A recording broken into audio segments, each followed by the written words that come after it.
billion people around the world will be watching in a few hours' time as Prince William and Kate Middleton say "I do." And joining me now, a man who gave the couple the wedding gift of a lifetime, a special song recorded just for them.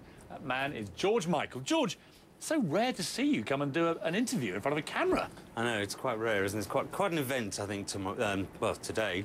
Quite an event. I'm pleased to be here, very pleased to be here. Tell me how the song's doing. When I last interviewed you, we put it on a download, we collaborated on this. I was very proud to be part of it. It's You and I, the Stevie Wonder song that you redid, and it's been going great guns, right? Yeah, I think about 200,000 downloads, a little more, and probably about the same number of streaming things, because you can't actually download it, unfortunately, on your phone. You have to go to the site on a website. But yeah, so lots and lots of people like it, which is great. But you know, ultimately, I've heard that they like it, which is the most important thing. Well, I've heard more than that. There is a suggestion, which you can confirm now if you like. That what are you going to say now? What are you I'm told at the party. Yeah. Tomorrow night they're actually going to play it. Well, I've been told that. Yeah, I've been told that, which is great. I got the CD to them. I went out and got the cheesiest royal wedding paper I could find, which was like a multicoloured collection of stamps with the Queen's head on it, and a really cheesy card, and I wrote inside, "Have the best day of your lives so far." That's nice. So I'm very, very happy they like it. You've always lived in London predominantly, and you've never been one of these tax exiles. So you know better than most people what it means to Britain to have this kind of event. How would you sum it up? I think, well, firstly, you know, as you've mentioned before, you know, two bank holidays back to back with a few days of work in between in glorious sunshine is an incredible thing in England anyway. It's a very rare thing. But also, I think it's, you know, this is such a tough time in our country for so many reasons and for so many people, and for people around the world, actually, since the whole Credit Crunch thing. And I think it really shows that for all the people who have their doubts about whether we should be a republic or not, there are times when the royal family is a great thing, just in terms of trying to maybe distract us from some of our problems.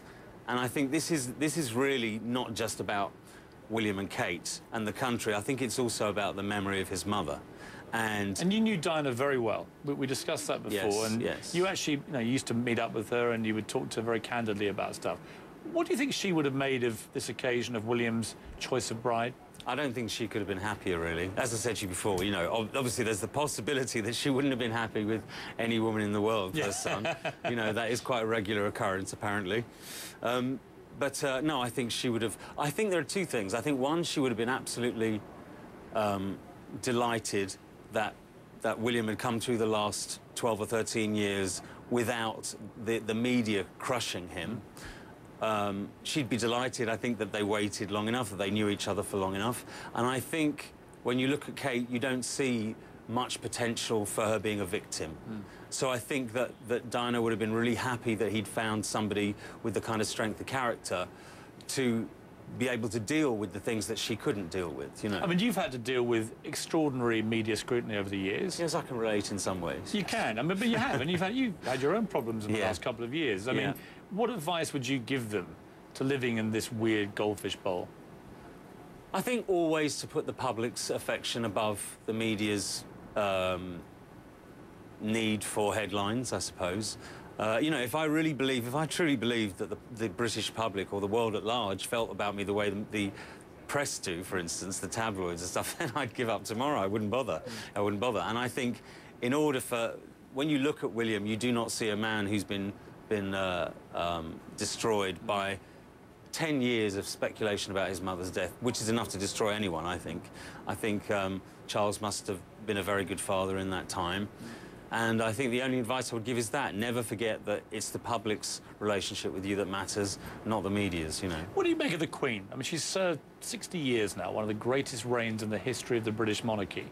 Barely put a foot wrong in that time, has she? I think she has most people's respect, in a sense, even if they're not royalists.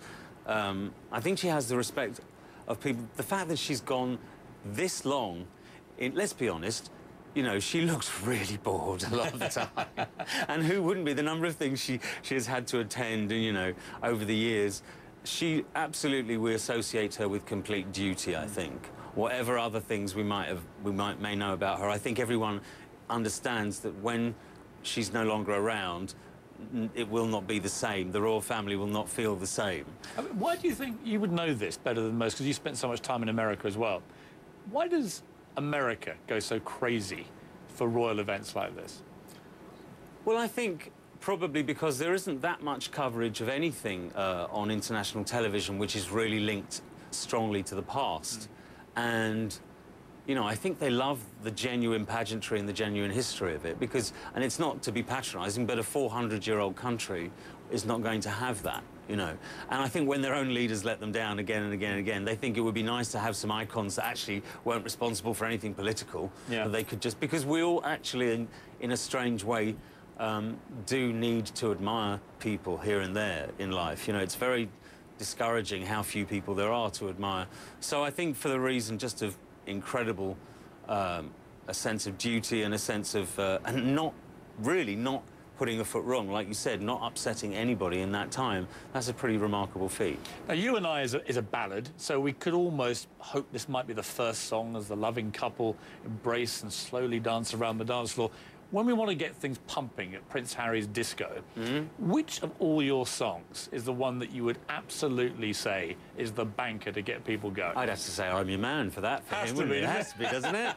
Has to be I'm Your Man. Well, if he's I'm Your Man or Wake Me Up Before You Go Go. Wake Me Up Before You Go Go doesn't say anything about William, you know. You think I'm Your Man? I'm Your Man, I think, yeah. Yeah, absolutely. Something with a little bit of... And where will you be tomorrow, George? Where are you going to watch? I'm not telling you where, but I'm going to a party. A royal wedding party? Well, it's kind of I'm not sure if it's a royal wedding party or a bunch of people really taking the mick. I don't know. I know there will be a few famous comedians there. Yeah. So I think, yeah, I think it'll be fun. It'll be fun. I mean, it's going to may be a little irreverent, I'm not sure. Yeah, but I think there's no harm in a bit of irreverence, is there? I think the day you can stop laughter as well. It's supposed to be a fun day. And I'm told that both Harry and Kate... sorry.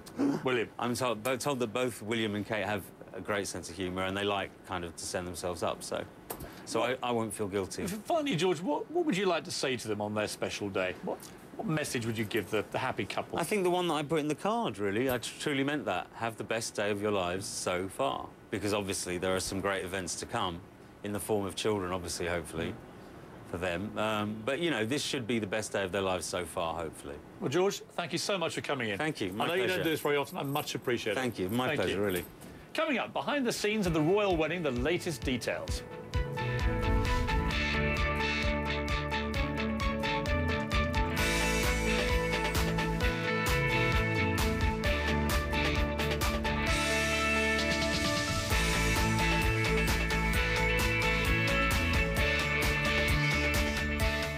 A lot of